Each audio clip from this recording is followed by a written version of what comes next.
Hermanos, buenas noches. Les saludo en el nombre del Señor Jesucristo.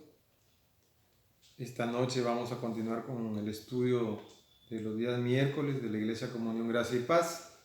Pero en esta oportunidad voy a hacer un paréntesis acerca del estudio del Reino de los Cielos que hemos venido tratando.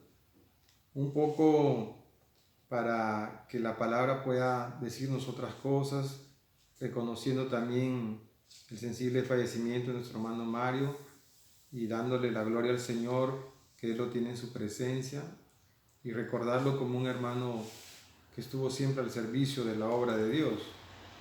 Pues vamos a orar ahí en sus casas para que el Señor nos siga fortaleciendo en este tiempo de prueba y que todo lo que la palabra nos diga hoy día, hermanos, sea para nuestro aliento. Porque seguimos nosotros en batalla y seguimos viviendo y tenemos que seguir sirviéndole al Señor. Ese es nuestro propósito y nuestra meta. Vamos a orar, hermanos. Padre nuestro que estás en los cielos, te doy gracias por este tiempo, porque tú eres el que hace la obra, tú eres el dueño de la vida y solamente dejamos nuestras vidas en tus manos. Haz con nosotros conforme a tu buena voluntad, que es perfecta, justa, santa, misericordiosa. Acompáñanos pues esta noche y que tu palabra nos dé ese aliento que necesitamos, Señor. En el nombre de Cristo, amén. Vamos, hermanos, al Salmo 27, que ya lo hemos venido viendo algunas partes. Voy a tratar de completar otras partes que no se pudieron ver. Es un salmo muy precioso, escrito por David en circunstancias siempre difíciles, donde él expresa como hombre lo que siente en ese momento. Y muchas de las cosas que le suceden son cosas que a nosotros nos acontecen también. Y no es la simple experiencia de un hombre que dejó escrito lo que él pensaba y dejó escrito su experiencia con Dios, sino que además es la palabra viva de Dios, porque Jesucristo en vida usaba mucho los salmos. Mucho, eran sus libros preferidos. Y vamos a ver que hay unas partecitas de aquí que el Señor coge y las dice en su ministerio, lo cual nos sustenta que si Jesús usó los salmos, significa que todo esto fue guiado por el Espíritu Santo, porque si no, Jesús no los hubiera tomado como parte de su vida. Recordemos siempre que Jesús validó los salmos de David, porque hablaban de él, son proféticos y al mismo tiempo tienen mucha enseñanza para nosotros. Entonces, avanzaremos lo que podamos, hermanos, y que la palabra hable por sí misma. Salmo 27, versículo 1, dice así: Yahvé es mi luz y mi salvación. ¿De quién temeré? Yahvé es la fortaleza de mi vida. ¿De quién he de atemorizarme? Hermanos, es interesante que la palabra empiece hablando de que Yahvé es luz, porque esta idea de Dios aparece mucho en el Nuevo Testamento, pero en pocas partes del Antiguo Testamento. Fíjense que aparece como esta expresión de que Dios es nuestra luz. Y eso nos hace pensar que muchas veces nuestras mentes, nuestras circunstancias son oscuras, son tenebrosas en muchas circunstancias. Cuando nosotros hemos estado en el mundo, hemos estado en la oscuridad, perdidos, con pánicos, con temores, con miedo a la muerte, con una serie de cosas, hermanos, que nos hacen prisioneros. Y qué interesante que la palabra de un título, digamos, de Dios es que se le llame que es luz. Eso quiere decir que cuando Dios viene a la vida del ser humano, es como una luz que entra en la oscuridad, en las tinieblas y empieza a alumbrar todo. Y por eso la expresión de David es: oh, gracias, Señor, por tu luz. Qué bonito es cuando el día amanece y sale el sol y nos hace ver las maravillas de la creación y uno puede decir: bendito sea el Señor. Aquí en Piura nosotros estamos muy acostumbrados a ver el sol de cada mañana, y cuando no hay sol a veces nos entristece. Pero así es Dios, es esa luz que llega a nuestra mente, a nuestra alma, entra a nuestro espíritu y descubre todo eso feo, malo, triste, oscuro que hay en nosotros. Y empieza a habitar la luz, y la luz empieza a alumbrar todas las áreas de nuestras vidas. Qué bueno, hermanos, que Dios sea así. Yo vine a Cristo así. en esa oscuridad de todo. Y el Señor alumbró mi vida y me liberó. Y el Señor hizo grandes cosas conmigo. Y por eso esta expresión de que Él es nuestra luz es algo tan vivido para mí. Es algo maravilloso que yo siempre estaré agradecido al Señor porque Él realmente es una luz. Y dice, y mi salvación, no solo la salvación que Él viene y la da a la persona, sino que Él mismo es la salvación. Entonces David por eso dice, es mi salvación, es mi Salvador, me ha venido a salvarme a mí. Hermanos, qué importante es saber que Jesús es tu Salvador. Que no solamente la salvación es algo que Él nos da, nos libra de la muerte eterna, sino que además Él es una persona que te salva. No solo es tu luz, no solo te salva, sino que Él está contigo en todo tiempo.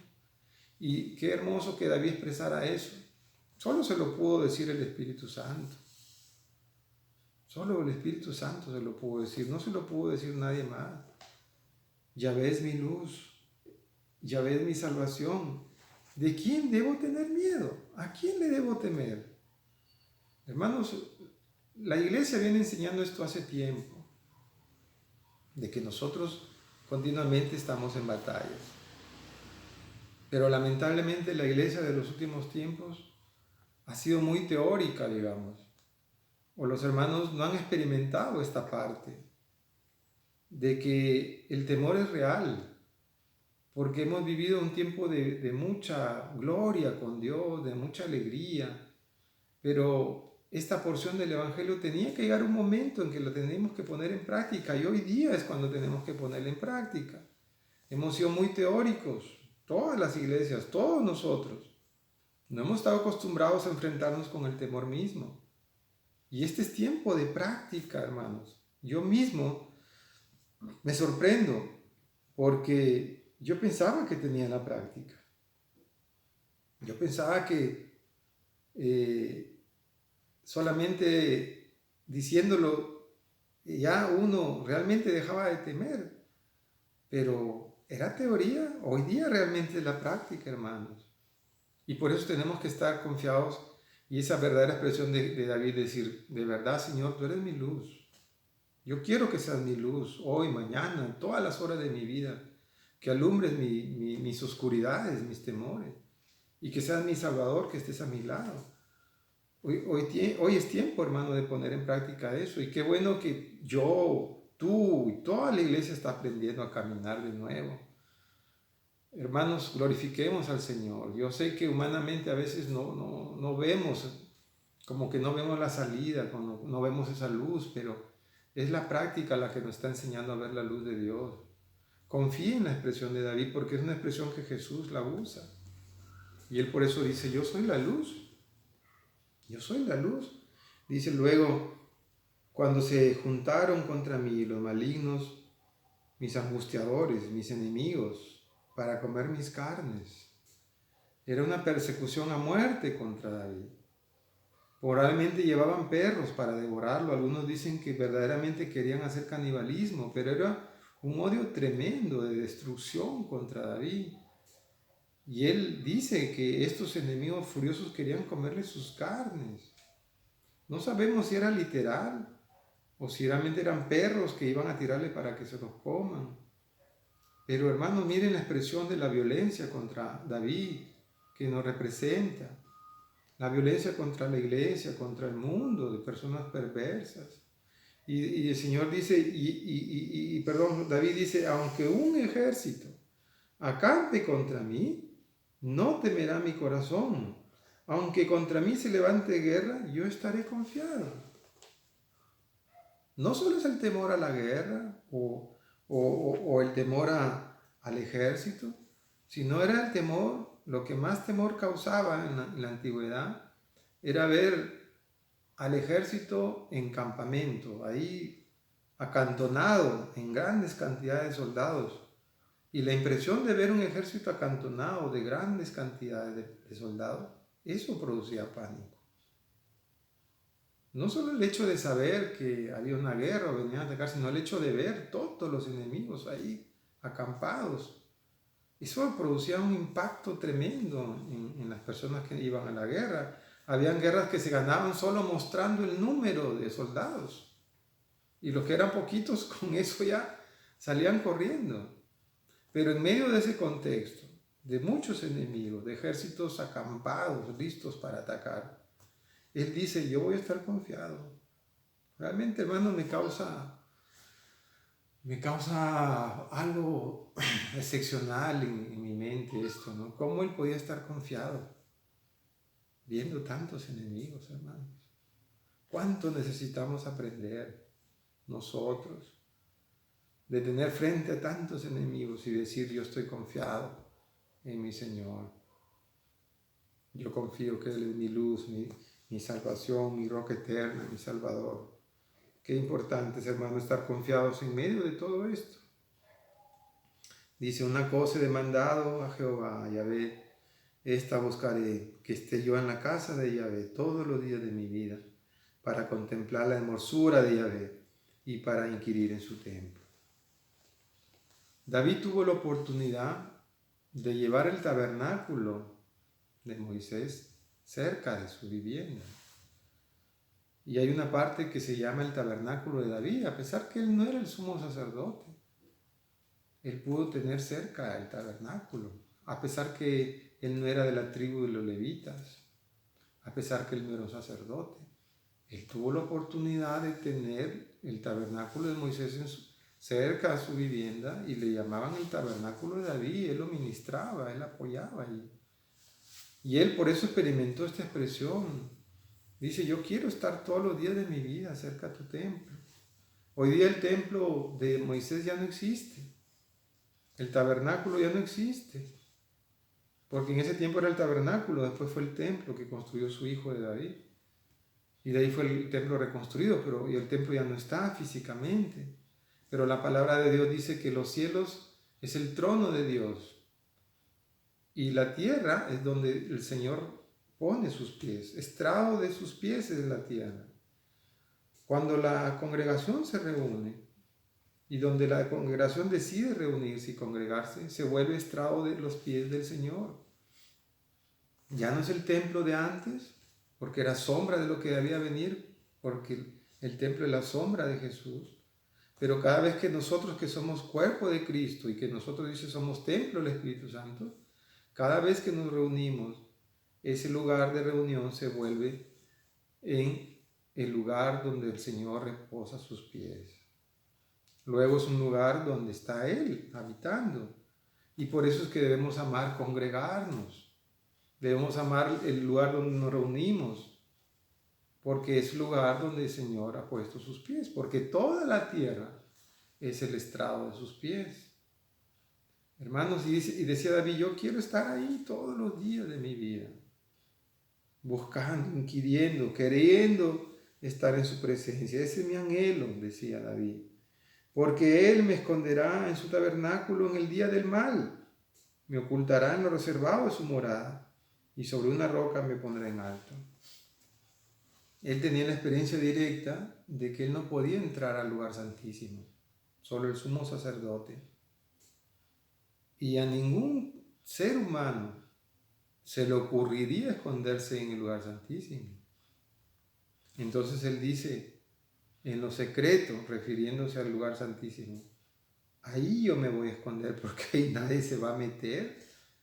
¿Qué loco se va a meter a buscarme en el lugar santísimo? Nadie. Ese es el lugar perfecto para escondernos. Y el lugar santísimo sigue siendo el mejor lugar para escondernos, hermanos. Cristo es el lugar santísimo. Tú tienes acceso al lugar santísimo. Cuando tú vas al Señor, ese es tu lugar santísimo. Ahí nadie va a entrar, hermanos. Y aunque tú dirás, pero me podrán disparar orando, me podrá caer el techo orando, me podrá pasar esto orando. Sí, todo puede pasar. Pero en el mundo espiritual tú estás protegido. Tú estás ahí porque mientras estás delante de la presencia de Dios, Dios está delante de ti. Miren, cuando el Señor Jesús estuvo en una tribulación tan grande antes de morir, ¿quién lo asistió? Dice la palabra que vino un ángel y lo ayudó. Él siendo un hombre tan fuerte, tan lleno del Espíritu de Dios, necesitó ayuda de ángeles. Estaba en el lugar santísimo orando al Padre, en el huerto de Getsemaní, y dice que vino un ángel y lo ayudó. ¿Usted cree que nosotros también no somos asistidos por ángeles? Hermanos, somos asistidos por ángeles. Jesús está en el trono celestial guiándonos. Cada suceso en nuestra vida, el Señor está guiándonos con nosotros. Él está aquí ahora mismo, guiándome, hermanos, ayudándome, auxiliándome, porque yo solo no puedo, hermanos. No es fácil para mí. Yo sé que el Señor ahora mismo me acompaña, aunque yo a veces no lo logre ver y no lo logre comprender. Yo sé que el Señor está aquí. Él está acompañándonos en cada lugar. Por eso David decía con certeza, Dios, el mejor lugar para esconderme y el mejor lugar, hermanos, para que te escondas en tiempos difíciles es en el lugar santísimo, acercándote a Jesucristo. Luego levantará mi cabeza, versículo 6, sobre mis enemigos que me rodean, y yo sacrificaré en su tabernáculo sacrificio de júbilo. Sí, hermanos, viene tiempo de júbilo. Después de todo esto vienen tiempos de júbilo. Bendito sea el Señor. Cantaré y entonaré alabanzas al Señor. Cántale, hermanos, al Señor. Cántale, cántale, porque el Señor se goza en las alabanzas de su pueblo. Cántale, hermanos, al Señor. Alábale en todo tiempo. Oye, ve mi voz, con que a ti clamo. Ten misericordia de mí y respóndeme. ¿Recuerdan esa porción del ciego Bartimeo? Que a pesar que él no haya leído la palabra, él pudo haber escuchado esta parte de los salmos. Y cuando el ciego Bartimeo escuchó que Jesús pasaba por ahí, empezó a gritarle: Hijo de David, ten misericordia de mí. Hijo de David, ten misericordia de mí. Ten misericordia de mí. Ese es el grito, hermano, del corazón de toda persona. Y David le dice: Señor, ten misericordia de mí. Jesús se detuvo y regresó a Bartimeo. Y se cumplió lo que dice aquí, que Dios es luz, y le hizo ver la luz. ¿Por qué? Porque buscó la misericordia de Dios. Hoy día, hermanos, tenemos que buscar la misericordia de Dios. Tú dile al Señor: ten misericordia de mí. Porque esto es algo que Jesús lo vivió. Por eso yo le decía que el Señor Jesús le gustaban los salmos. Le gustaban los salmos. Hay muchas cosas que Jesús dice de los salmos. Y todo encaja en el tiempo, en las circunstancias de Jesús. Cuando él escuchó al ciego Bartimeo, recordó este salmo. Se imaginó a David y volvió a él. Y por eso lo sanó. Porque David ya desde antes venía orando por su pueblo. Porque las promesas del pacto con Abraham, las promesas del pacto con Israel, las promesas del pacto con David, todas, hermanos, esas palabras retumban y siguen hasta nuestros tiempos. Y cada vez que nosotros pedimos misericordia de Dios, Él va a volver, hermanos. Él va a escuchar y va a regresar a ti. Dice: ten misericordia de mí. Mi corazón ha dicho de ti: buscad mi rostro. Tu rostro buscaré, oh Yahvé. No escondas tu rostro de mí. ¿Cómo será el rostro de nuestro Señor, hermanos? Debe ser preciosísimo. Debe ser hermoso ver el rostro de Dios. Nosotros, la humanidad, antes recordaba a las personas haciendo una pintura en un óleo. Otras veces lo recordaban haciendo una escultura. Después apareció la fotografía y la gente tiene una imagen de sus antepasados por las fotos. Después apareció el video y hoy día podemos ver el video de personas y recordar su rostro, su imagen. Hoy día ya hay videos en 3 dimensiones ¿Cuántas cosas más han avanzado relativo a la imagen? Y la palabra de Dios dice que Cristo es la imagen del Padre. Y Cristo decía, el que me ha visto a mí, ha visto al Padre. Qué bueno que haya quedado evidencia de esto que dice el Señor. Nosotros, hermanos, somos imagen de Cristo. Cristo es imagen del Padre. Y ese rostro del Padre lo hemos visto en Jesús y nosotros podemos ver en Jesús. No hay una foto de Jesús. Yo siempre he preguntado al Señor eso, Señor, ¿por qué no hay una foto tuya? ¿Por qué no hay una pintura tuya? Qué bueno que hubiera habido una imagen del rostro del Señor, pero no la hay. Porque el Señor quiere que hasta por fe nosotros busquemos de su rostro. Porque sentir el rostro de Dios en nuestra presencia, aquí en nuestro corazón, hermanos, es un gran alivio. Es un gran alivio. Yo anhelo ver el rostro de Dios. Siempre oro por eso, ver su rostro. Que me llene de paciencia saber que Él es un Dios poderoso, un Dios misericordioso.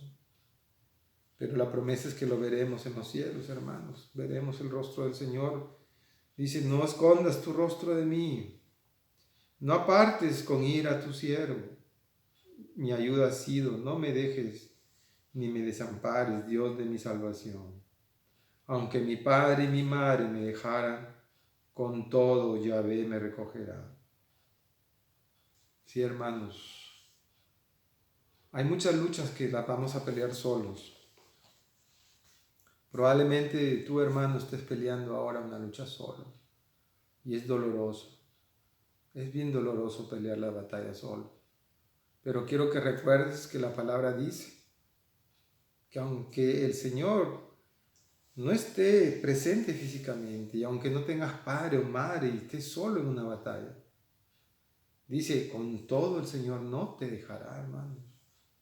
En la vida cristiana no hay soledad. En la vida cristiana la presencia de Dios es para siempre. Con todo Jehová me recogerá. Enséñame, oh Jehová, tu camino y guíame por sendas de rectitud a causa de mis enemigos. No me entregues a la voluntad de mis enemigos, porque se han levantado contra mí testigos falsos y los que respiran crueldad. Hubiera yo desmayado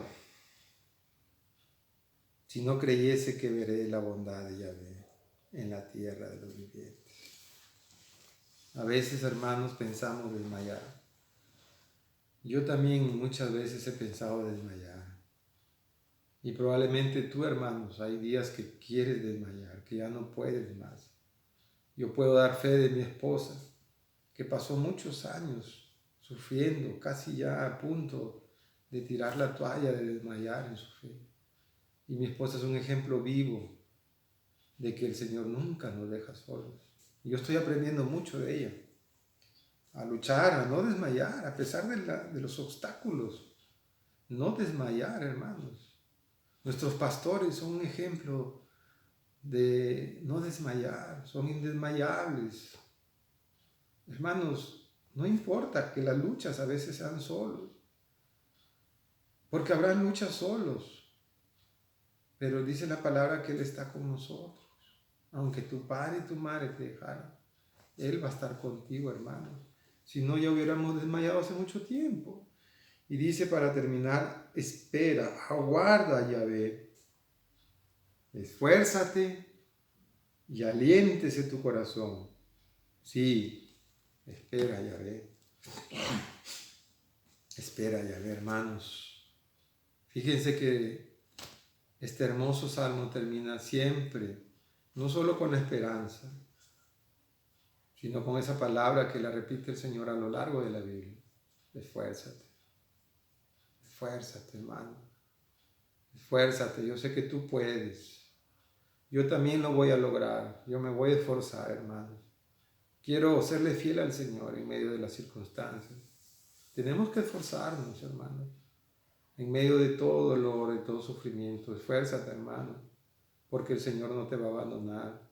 Ya celebraremos juntos, ya cantaremos, ya vendrá la victoria, ya veremos el rostro de Dios. Esfuércense, hermanos, porque en medio de todo esto, recuerden la palabra de Dios. Estamos protegidos en el lugar santísimo. Cristo es nuestro lugar santísimo. Busquémoslo, hermanos. Que esta palabra llene tu corazón y te ayude, hermanos. Si tú tienes necesidad de llorar, llora ahí en tu casa. Quebrántate y pídele al Señor que Él tenga misericordia de mí, de ti. Vamos a orar, hermanos.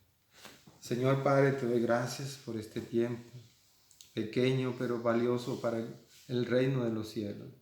Importante para mi vida, importante para ti, hermano, para que muestres tu amor y tu misericordia en tus hijos. Ten misericordia de nosotros y guárdanos, Señor, en tu lugar santísimo. Protégenos del enemigo y libéranos de ese temor que destruye la vida de tus hijos. Señor, y haznos hombres nuevos y ayúdanos a esforzarnos. Y que Señor, esta oración llegue a tus oídos. Llegue ahí a donde tú estás, a tu trono santo, y tú vengas a nuestro pronto auxilio. Gracias, Señor, porque sé que tú estás conmigo ahora mismo. Y por eso te doy la gloria y la honra. Y ruego, Señor, que bendigas a tu pueblo, que ellos reciban la bendición del Padre, del Hijo y del Espíritu Santo, y que todo este tiempo sea para tu gloria y tu honra. Bendito sea tu nombre, Señor.